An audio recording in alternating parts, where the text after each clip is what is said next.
mechi ya kwanza kabisa, unajua Yanga wako bora kwenye eneo la kiungo. Hicho kitu Steven Becker alikifahamu. Mechi ya kwanza kabisa ya machi moja, akaingiza viungo watatu kama sikosei wanne, akakontrol eneo la katikati. Mechi ikafia pale, wakatoa sare ya bila kufungana. Mechi ya pili, Yanga waliingia tena bora kwenye eneo la kiungo, wakitoka kuwafunga Azam kwenye mipira ya transition, kupola mipira kuanzia eneo la katikati. Mechi ya Muungano ile, Steven Becker akakontrol ile eneo kwamba sitaki mimi unifunge kwenye magoli ambayo unawafunga wengine kila siku, kwa sababu tayari aliobserve ile mechi ya Azam dhidi ya Yanga. Nini ambacho alikifanya Steven Becker? Aliwalazimisha Yanga wacheze maeneo ya pembeni, ambapo maeneo ya pembeni walikuwepo kina Max pamoja na Pacome Zouzoua.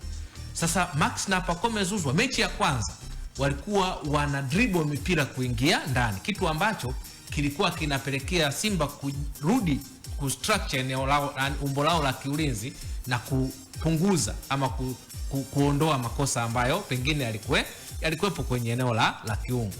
Ukirudi mechi ya jana, Simba alikontrol pia eneo la kiungo kipindi cha kwanza, na akawalazimisha Young Africans wacheze pembeni.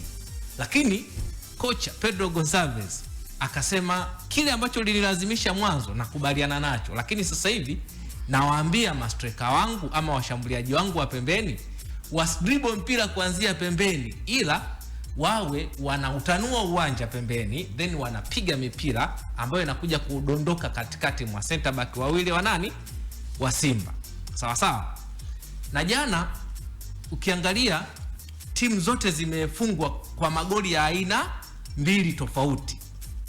Simba iliifunga Yanga kwenye maeneo ya transition, kwenye ubora wao ambao Yanga waliwafunga Azam. Kama unakumbuka goli la kwanza lilitokea kwa Israel Mwenda, alikuwa ana dribble kutokea pembeni akaingia katikati, then Chama na Mpanzu wakamkaba kwa pamoja, Chama akaingia pembeni akachukua mpira, goli likapatikana kwa Ribase Ge.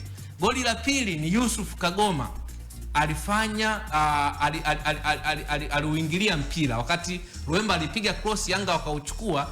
Yusuf Kagoma tena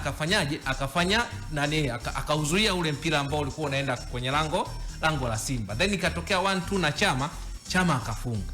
Magoli yote mawili yalipatikana kwenye transition. Ukiangalia magoli mawili yaliyofungwa na Yanga kwa Simba, yote mawili yametokana na makosa ya kiulinzi kwa timu ya Simba, na magoli yote mawili yametokana na cross ambazo zilikuwa zinatoka pembeni zinadondoka katikati, then center back ama tunazungumzia safu ya ulinzi ya Simba ilikuwa inashindwa kuclear makosa kwa haraka. Mwisho wa siku wachezaji wa Yanga walikuwa wanaokota yale magoli, wanaokota ule mpira ukiwa free. Maana yake ni nini? Maana yake tayari